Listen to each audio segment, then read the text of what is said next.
why do you think Microsoft was dominating the software and the personal computing space at that time, and really for many years after? At the time, it was the single most potent assemblage of smart people that I've ever been a part of. And I've been in academia and I've been in industry to a certain extent. And when you're working at a regular computer company, the one guy who actually knows what he's doing, his smarter friend, he probably works at Microsoft. So when you get there, you're the big cheese from your small town. You think you know a lot. And all of a sudden, you're just in an environment where, like, I'm just not going to speak because I don't want to look stupid. Okay.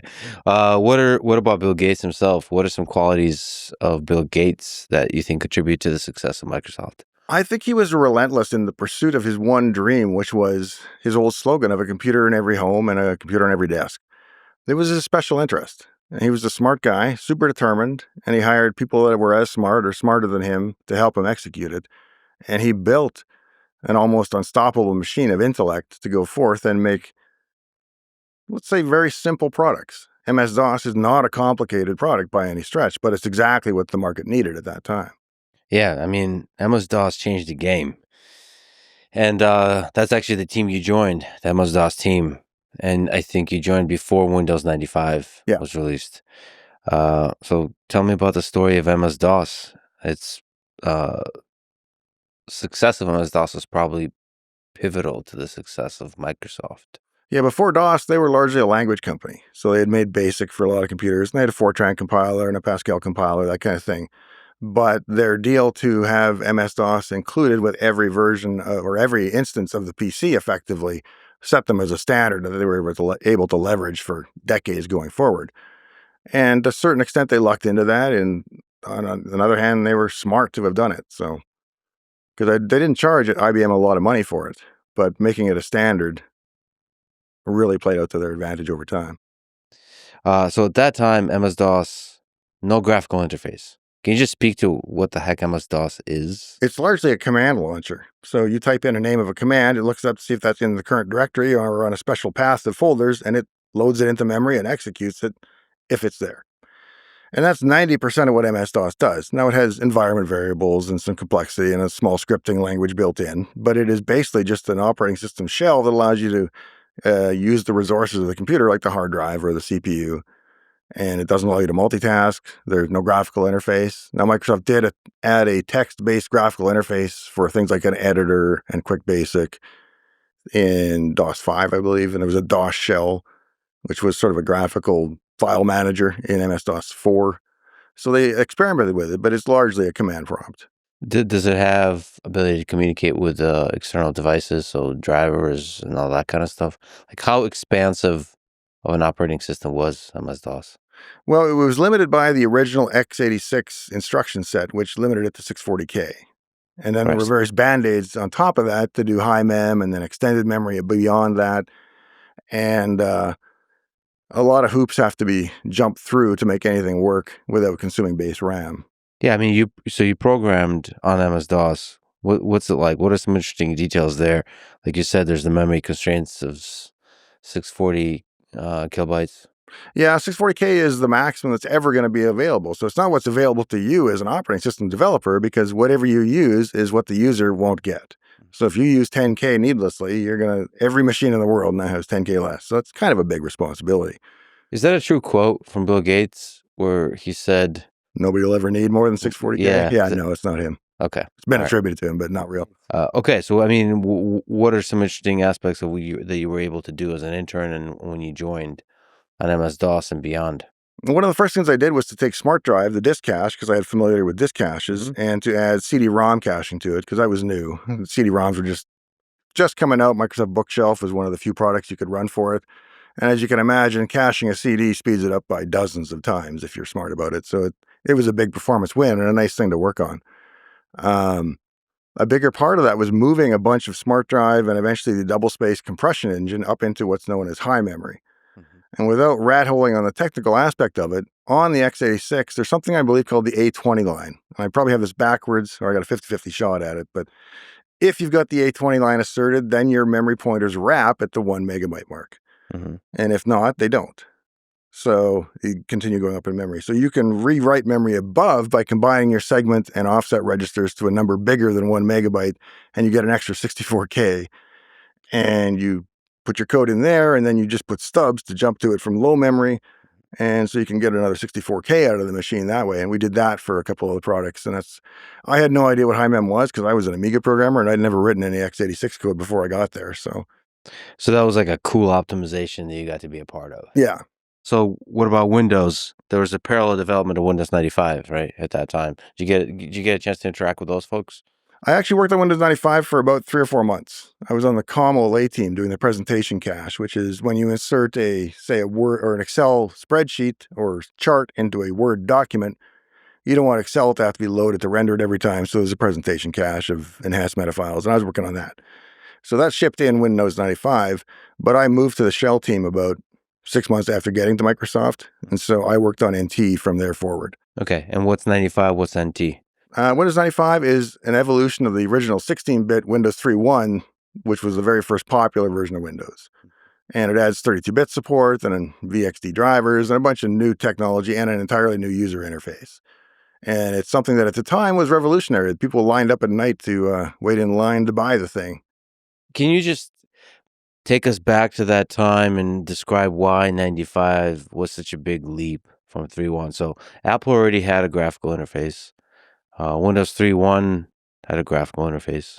Well, why was Windows 95 such a gigantic leap? I don't want to make it as basic as the start menu, but I think it's a big part of it. I know when I first saw it, I couldn't quantify what about it was different and awesome, but I realized that I wanted to be a part of it, and that's why I started writing a shell extension, which became zip folders at some point. But I was just fascinated by the new shell, and that's why I ended up working on the team that brought that shell over to the NT and what's Windows today. Would you say that's the greatest operating system ever? What's the most impactful operating system ever? Windows 95 would be number 2 for me. I think OS 360 is going to be number 1. Okay, interesting. Could you take a machine and write a COBOL program for it in 1962, jump in your time machine, go to Poughkeepsie and boot up an IBM Z17 mainframe and run it today? And they've been doing it for however many years that is.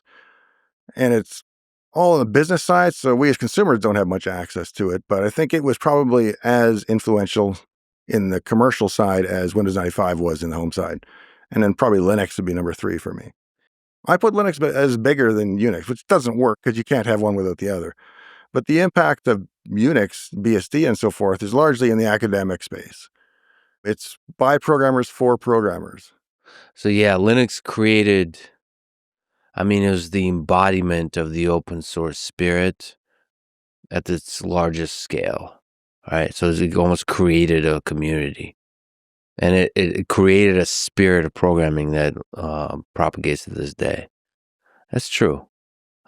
Like scale matters. Yeah, and its penetration on the server side of things now is, I don't know if it's equivalent to what System 360 achieved, but it's almost ubiquitous. So, yeah, the world, this is the quiet secret of the universe, is it runs on Linux.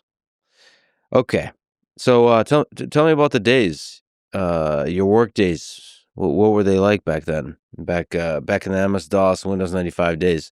Take me through a productive day. Well, your day starts coming in and you got to download the address book, which is, Microsoft has between 10 and 15,000 employees at this point, and we're all on MS Mail. We're just getting off of the PDP-11 called Miss Piggy, which ran Whizmail, and we're running MS Mail. But MS Mail has a fixed address book that every user must download every morning, and when there's 10,000 people downloading 10,000 people, it gets pretty messy.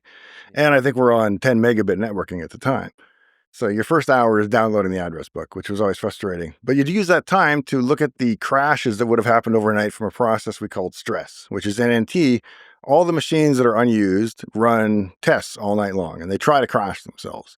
And if they manage to crash themselves, it will drop into a debugger with a serial cable to another machine, and you can connect to that other machine and remotely debug the crashed machine. So you come in and they will have triaged bugs. There was a crash in the start menu, so we'll assign that to Dave.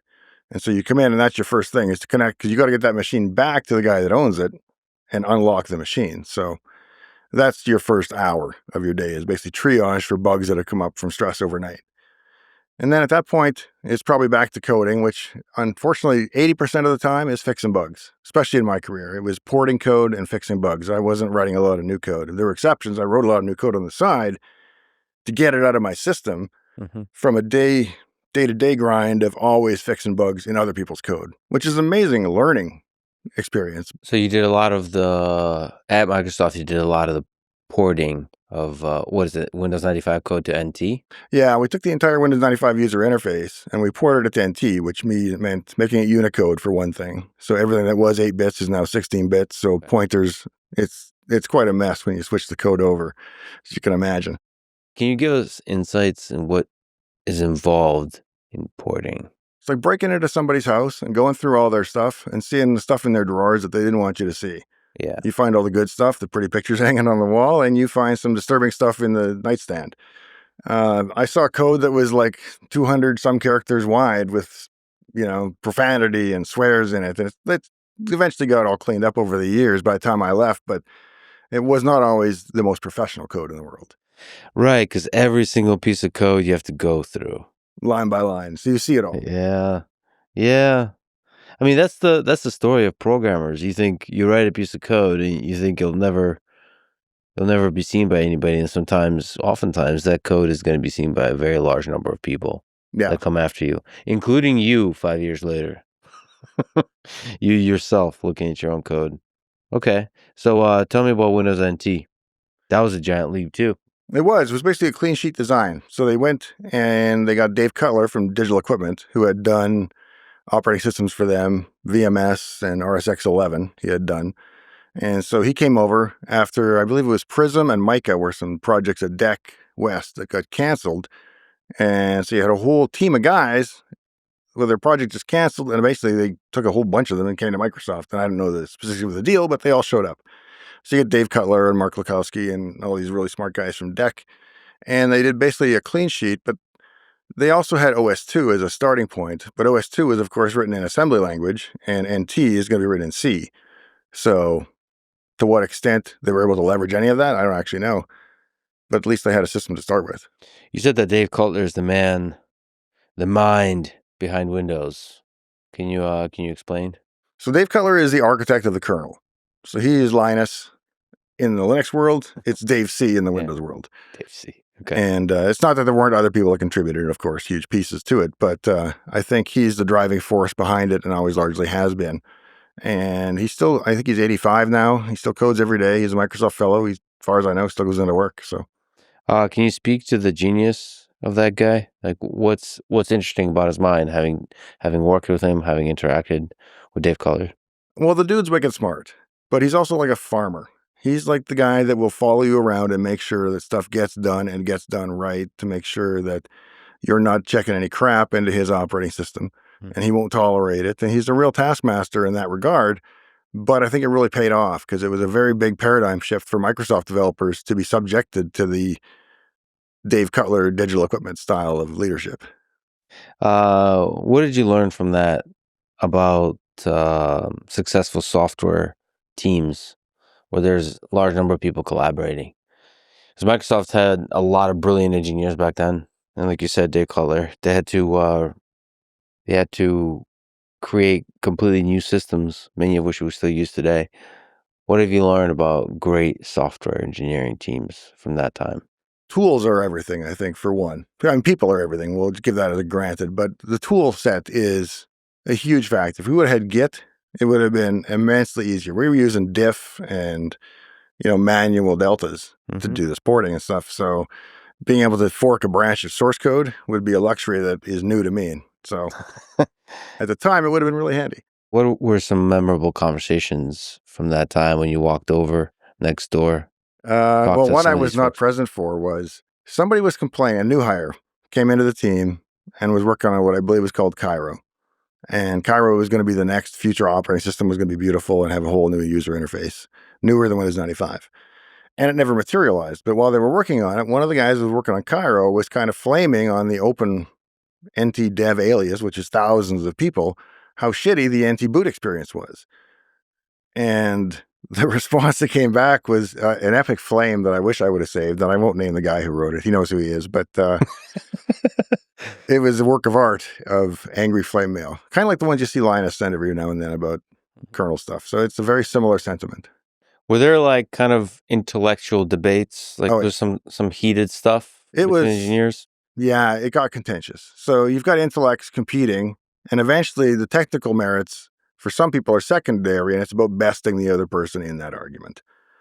And it's no longer productive at that point half the time, but there was a fair bit of that. Yeah, I've seen those kind of debates in like programming language design communities, like Guido van Rossum, the leaders of those communities that can wear them down. Because people you almost like forget the mission you're on and start being very nitpicky about the details. I mean, engineering minds get together and you just go to war over the stupidest like syntax subtlety. Right. Well, I shouldn't say stupid, but it's a small syntax subtlety. That's for programming language. And I'm sure there's internal battles about specific kernel components. Yeah, I mean, there was one that I lost that still bugs me to this day, I think. And, because I still think I was right. Well, when we were doing the shell, we were porting everything from ANSI to Unicode. So every character that was 8 bits now becomes 16 bits. Now, the problem is I'm on a MIPS box because I'm porting it to RISC. And you can't have unaligned addresses. But if you take two ID lists, which are basically path components, you take the one for C, colon, backslash, take the one for Windows, take the one for System32, and you add them together. But if you've got an odd number of characters, now you're at an odd address in this thing, and it takes me an immense amount of work to turn on exception handlers, to do unaligned byte access, to pull the string out and copy it manually. It's literally like 100 to 1,000 times the amount of work to read a string out of this ID list on a MIPS machine because it's unaligned. So I'm having the argument that even though it's late in the Windows 95, they've already shipped one beta, that we should now just guarantee that ID lists are always an even number of bytes, or do some hack to just make sure this never happens so the code that references them on other hardware can just blaze through it. And it became a shouting match and sort of a personal match, and I lost that one. And I still think that I know today that code running on Windows is thousands of times slower than it has to be. And nobody cares because it's plenty fast, but it could be a lot faster.